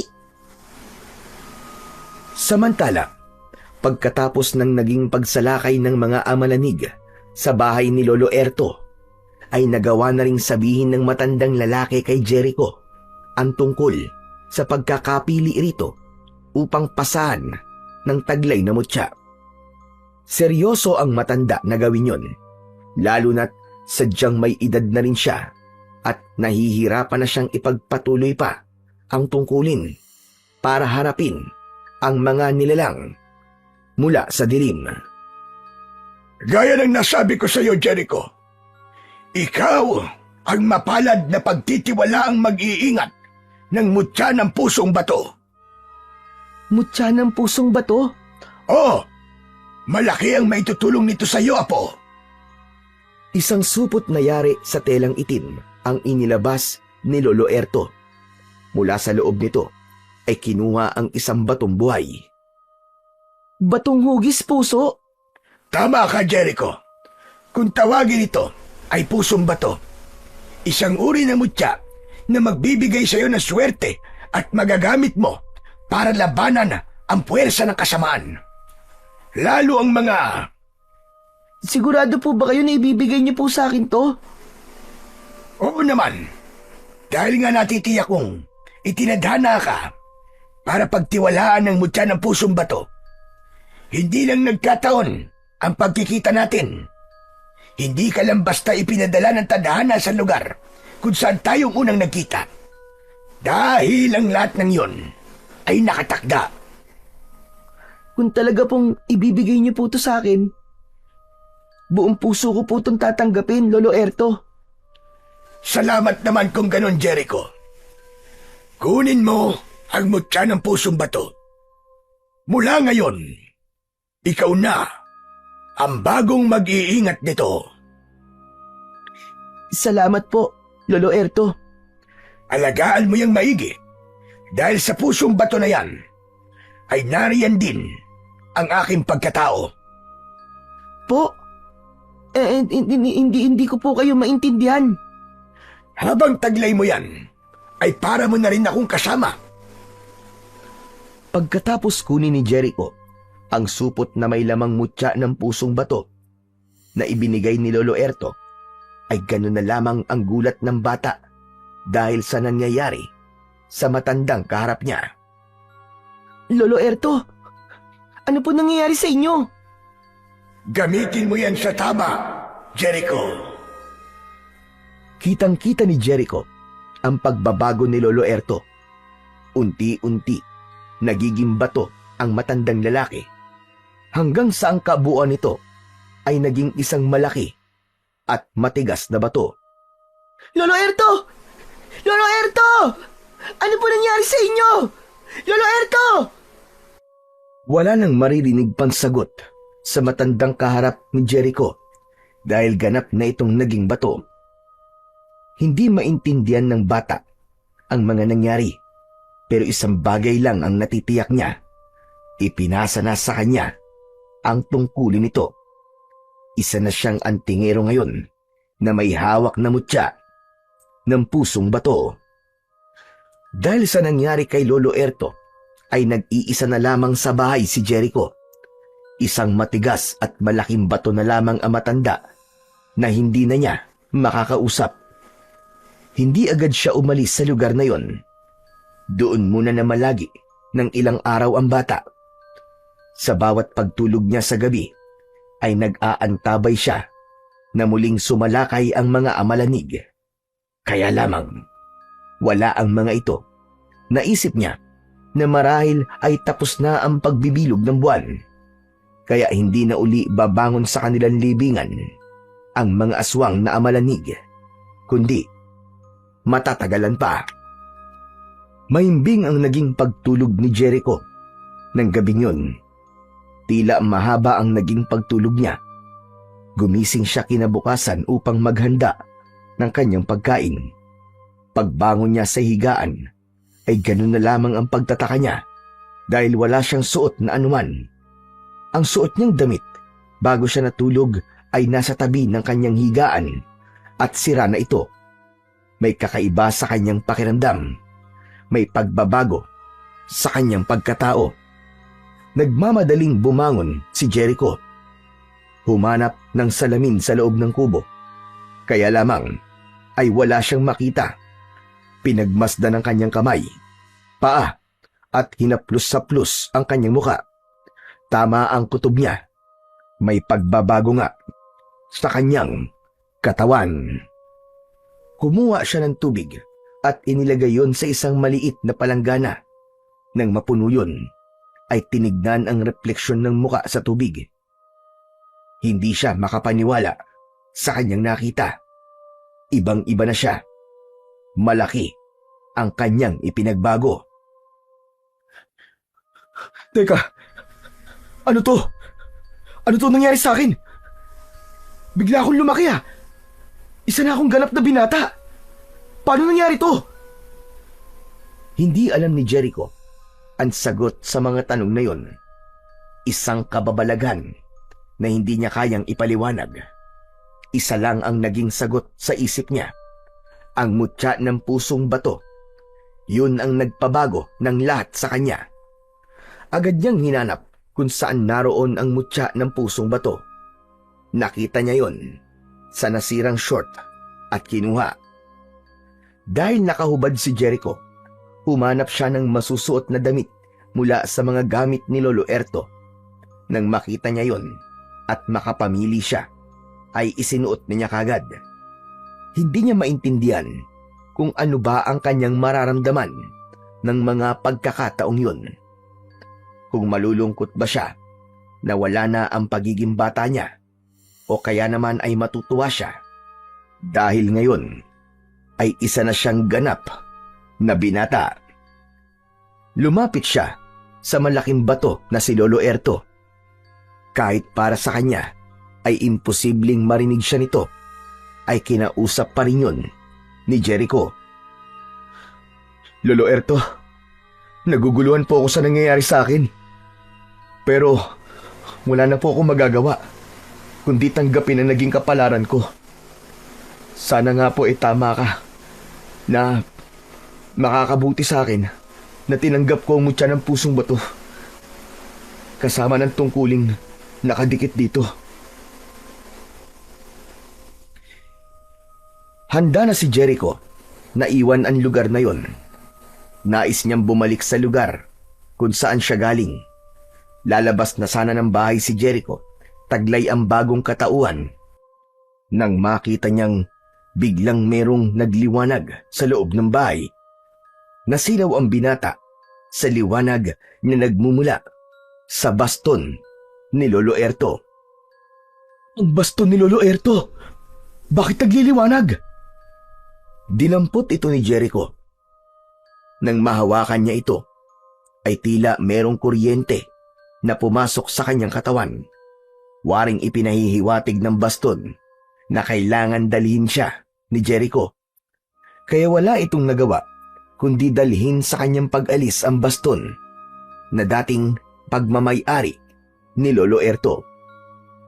Habang binabagtas ni Jericho ang daan pabalik sa lugar na pinagmulan niya sa Baryo Dampit, bumabalik sa kanyang alaala ang lahat ng masasakit na nangyari. Ang naging kalupitan sa kanya ni Lola Mengay. Umanim sa utak at puso niya ang masasakit niyang pinagdaanan. Kahit minsan ay hindi niya naramdaman ang pagmamahal ng matandang babae na kinilala niyang lola. Nagkaisip siya na walang ibang naranasan kundi ang pananakit at pagpapahirap. Buong akala niya noon, ganun lang talaga ang kanyang lola. Hanggang nagkaroon nga siya ng ideya na posibleng hindi siya tunay na apo ng matanda.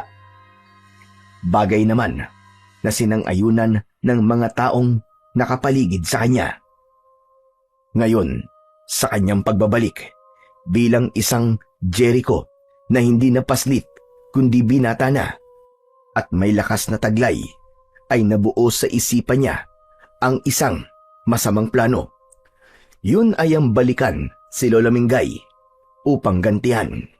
Gusto niyang iparamdam sa matandang nagmalupit sa kanya ang sakit na ipinadanas nito sa kanya noon. Lalo na't hindi siya makikilala nito dahil ibang-iba na ang kanyang itsura. Hindi na siya bata gaya ng umalis siya sa poder nito. Una niyang pinuntahan ang kaibigang si Gomer.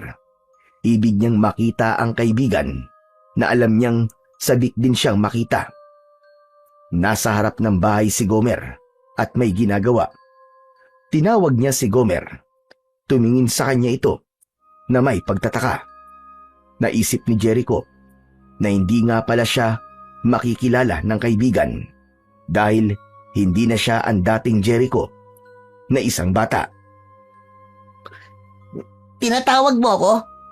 Sino ka ba? At bakit kilala mo ko? Ha? Kwan, narinig ko lang na yun ang tawag sa'yo ng Tatay Doming mo. Kaibigan ka ba ng tatay ko? Hindi naman. Nandyan ba siya? Umalis ang tatay ko eh. Ano bang kailangan mo?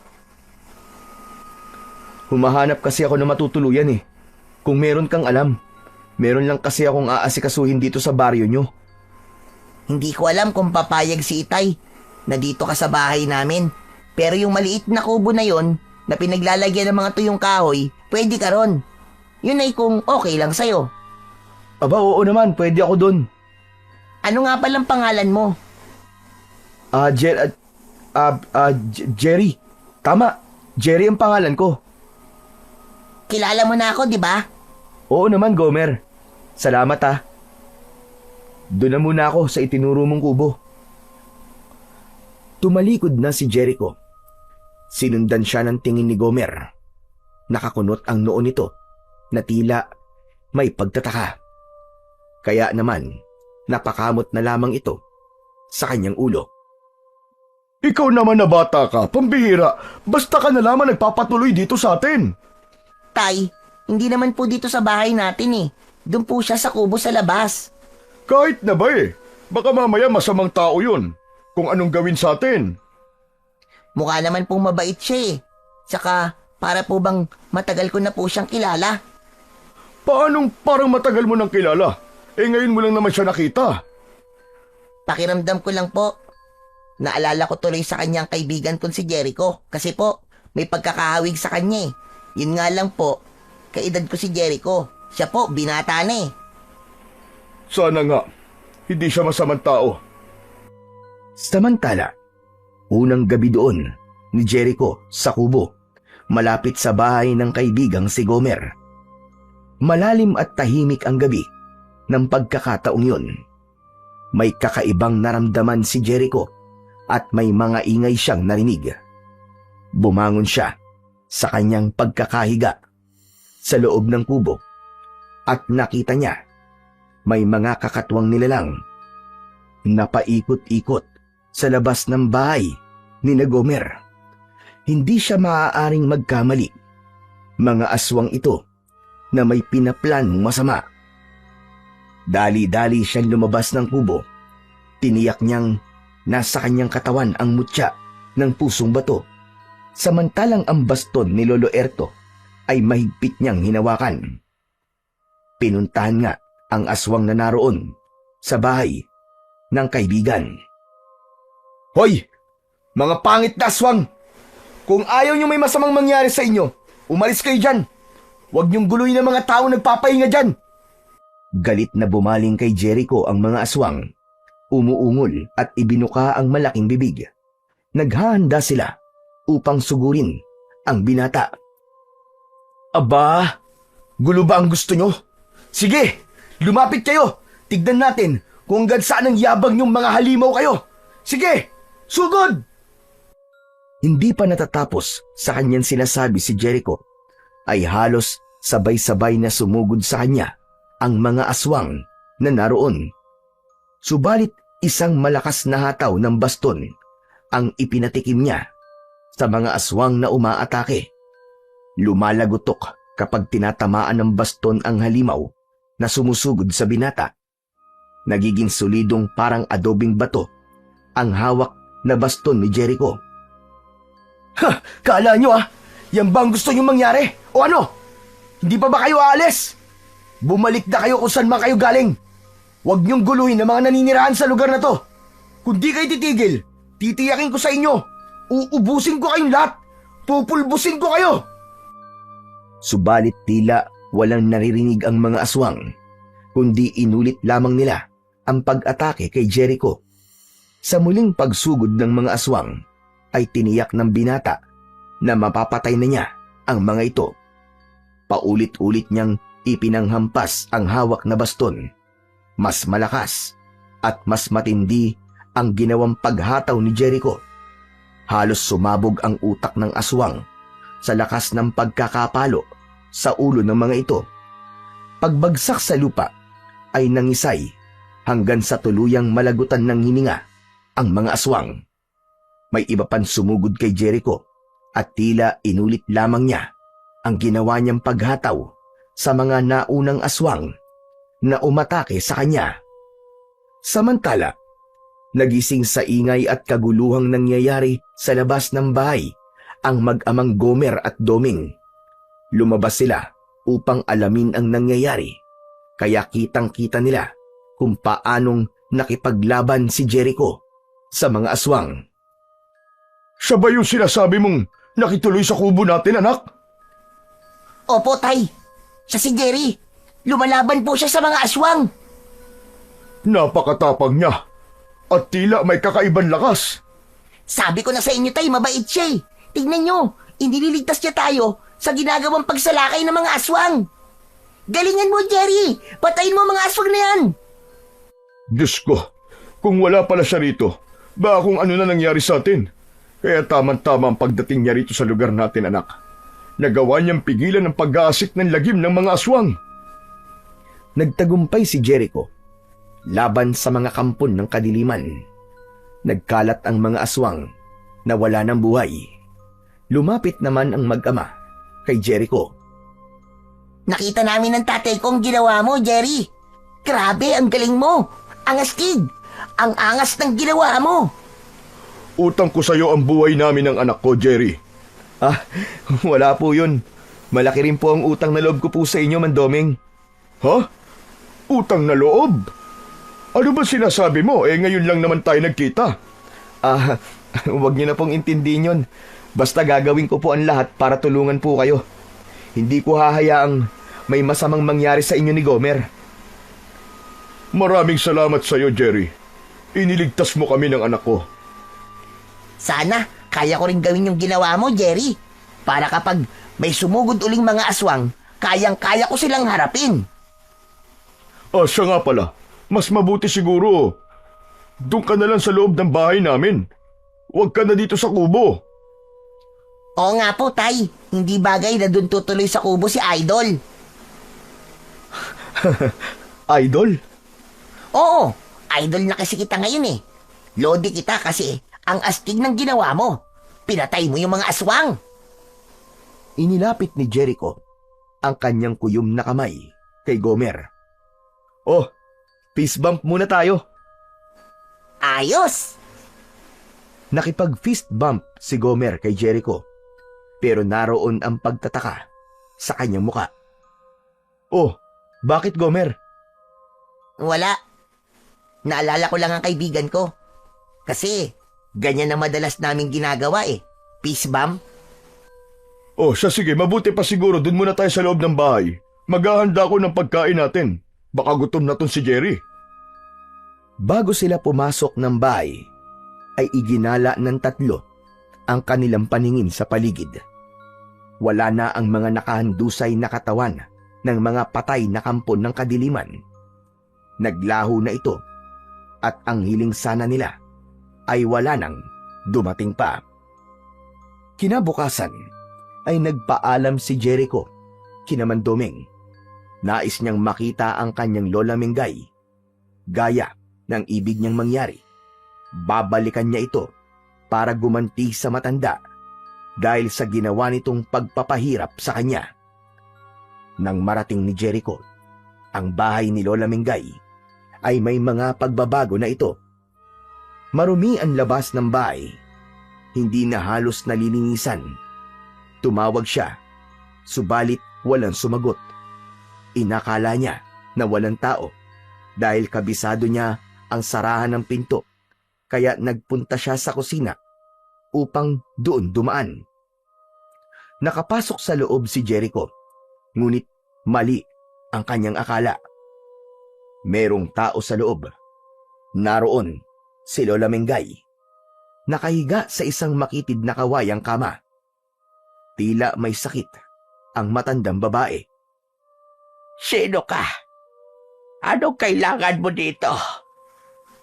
Teka, bakit ganyan ang itsura niyo? Sino ka ba? Ano bang pakialam mo sa akin? May sakit ba kayo? Wala ka na ron. Mataray pa rin at matalas ko magsalita si Lola Mingay.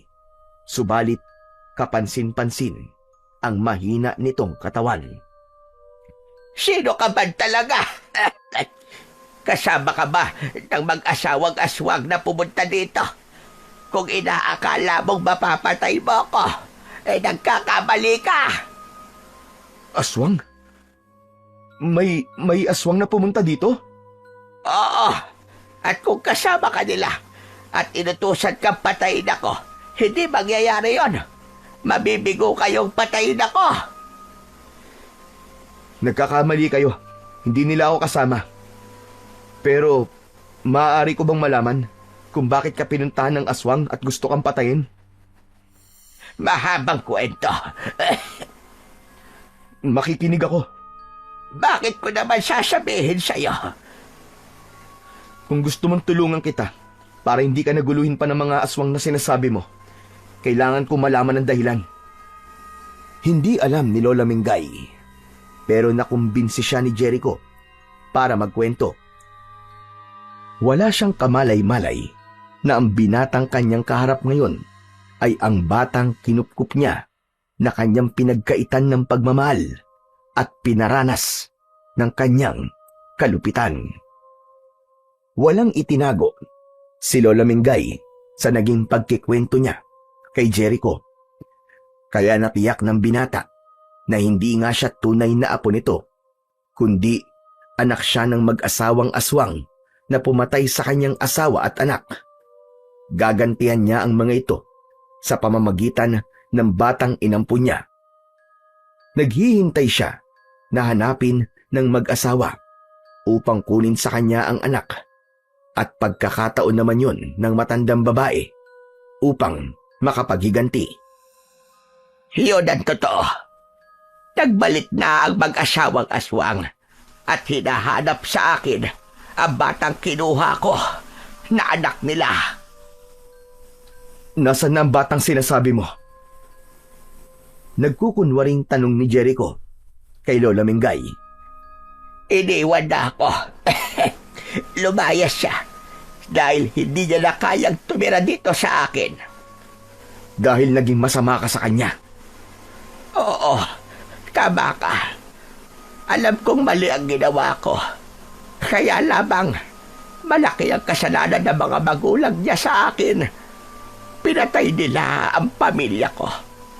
Dahil sa mutya na ibig kunin sa akin, nagbalik sila para kunin ang bata at maging ang mutya. Nasaan ang mutyang sinasabi mo? Ibinaon ko yon. Kaya lamang, hindi ko alam kung saan ko naibaon. Pero bago dumating ang mag-asawang aswang, ay nagkaroon ako ng panaginip. Napanaginipan ko ang lugar kung saan ko yon ibinaon. Kaya nakita ko uli yon. Nahukay ko sa tamang lugar. Hawak mo na uli kung ganun? Oo. Kaya nga hindi ako basta mapapatay ng mag-asawang aswang na nagpunta dito. Isa pa, kailangan pa nila ako ng buhay para maibalik si Jericho sa kanila. Pero hindi ko na alam kung nasa na ang batang yun. Masama ang loob sa akin ni Jericho dahil sa ginawa ko. Pinaranas ko sa kanya ang kalupitan. Natuwa kayong gawin yun sa kanya? Hindi. Kaya lamang, nangingibabaw talaga sa akin ang galit sa mga magulang niya. Pero may pagkakataong nasasaktan din ako kapag umiiyak at nahihirapan ng gusto ang bata. Kaya nga tama rin umalis siya rito para hindi ko na rin siya magawan saktan. Ang gusto ko nalang gawin ngayon ay makaganti sa mag-asawang aswang. Alam kong hindi nila ako titigilan. Sayang. Dahil minahal ka ng batang pinahirapan mo. Paano mo na lamang mahal ako ni Jericho? Sabi mo nga, di ba? Matagal mo siyang nakasama. Kahit sinasaktan mo siya, ay nagtitiis siya. Ayaw kanyang iwan. Oo. Kaya lamang, nagsawa na rin at napagod. Kaya iniwan niya na ako. Kasalanan ko yon. Pero makakabuti sa kanya na hindi siya makuha ng kanyang mga magulang dahil magiging kauri lamang niya ang mga ito.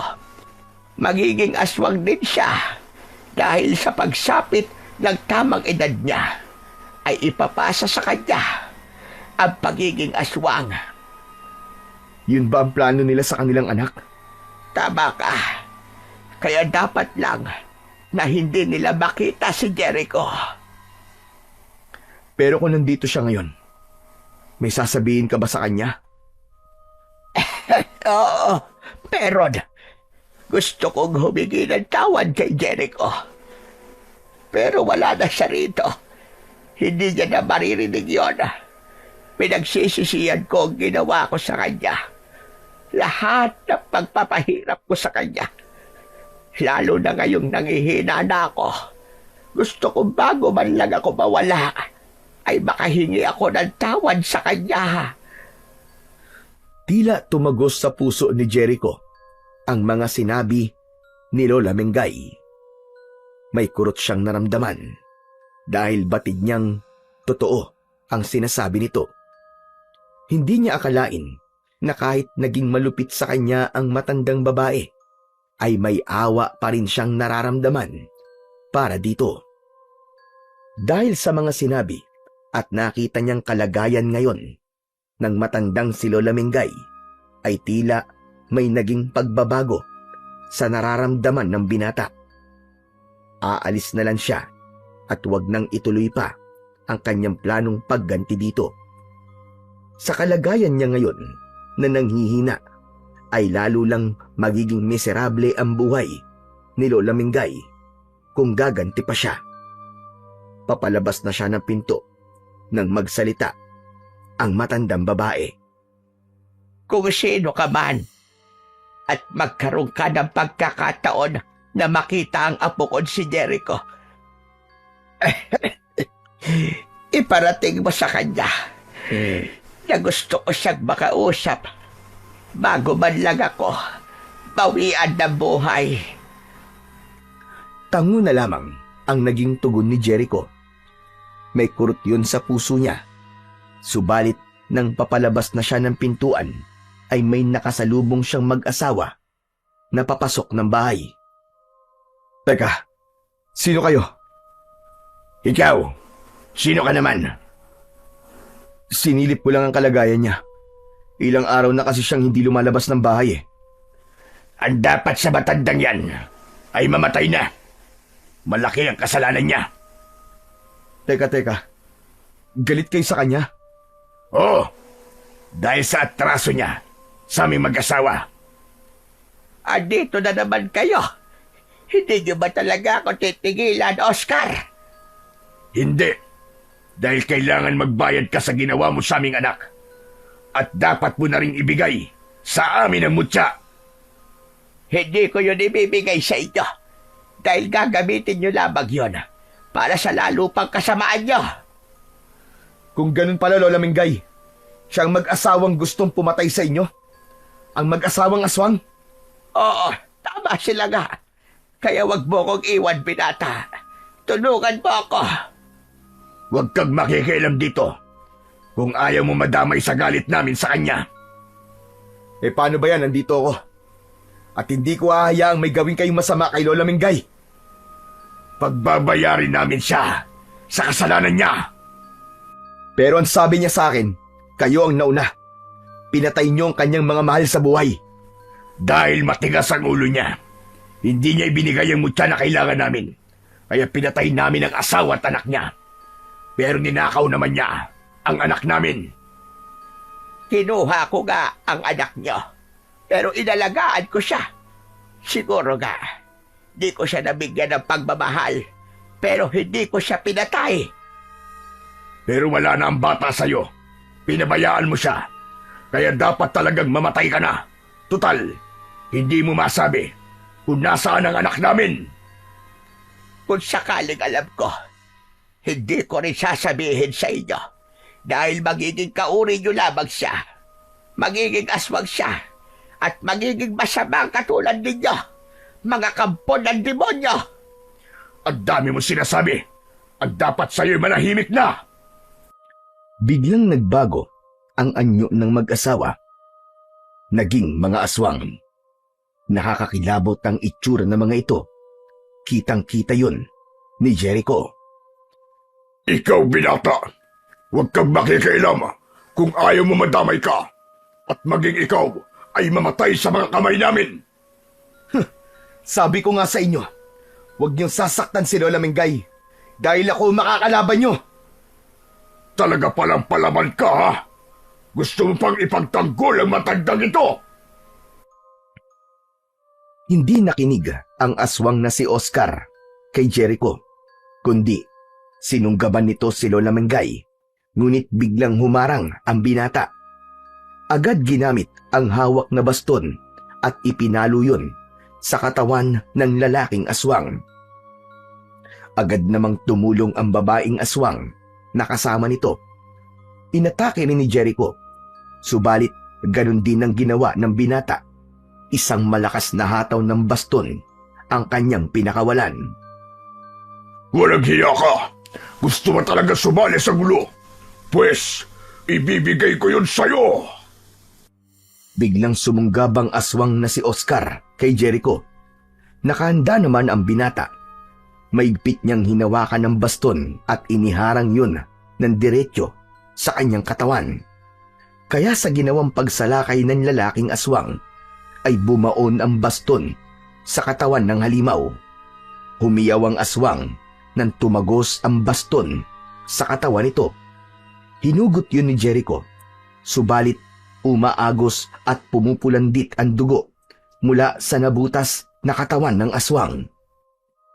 Lalo namang nagwala sa galit ang babaeng aswang. Handa siyang ipaghiganti ng asawa. Dumamba ang babae mula sa likuran ni Jericho. Galit na galit, subalit hindi nagpaapekto ang binata. Nagpagulong-gulong siya habang nakayakap sa gawing likod niya ang babaeng aswang. Hindi niya magamit-gamit ang baston. Hindi niya tamaan ang aswang dahil nakakapit sa kanyang gawing likuran. Sa pagkakataong yun ay naalala ni Jericho ang mutya na nasa kanyang bulsa. Pilit niyang inapuhap yun at nang makapa niya ay agad na inilabas. Idinikit niya ang mutya ng pusong bato sa katawan ng aswang na nakakunyapit sa kanyang likuran. Nagwala at pumalaw ang aswang. Nag-init ang kanyang pakiramdam at umusok ito hanggang sa makabitiw yun mula sa pagkakakapit sa kanya.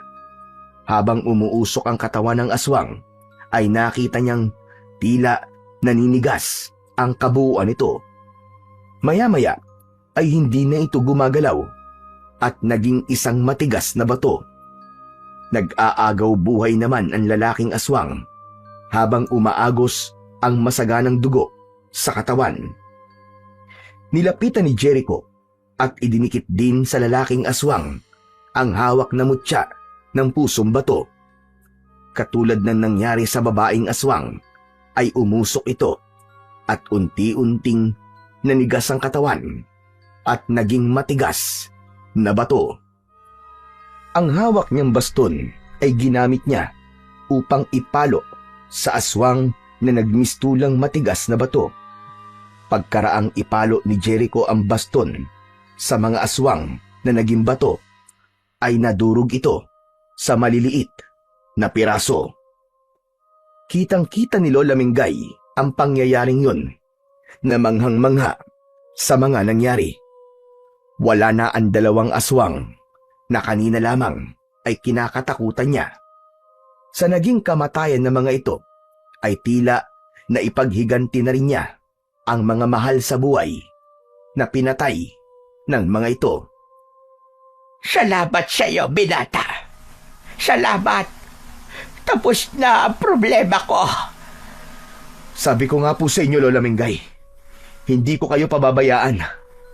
Kaya lamang, may isang bagay pa akong ibig mangyari. Ano po yun?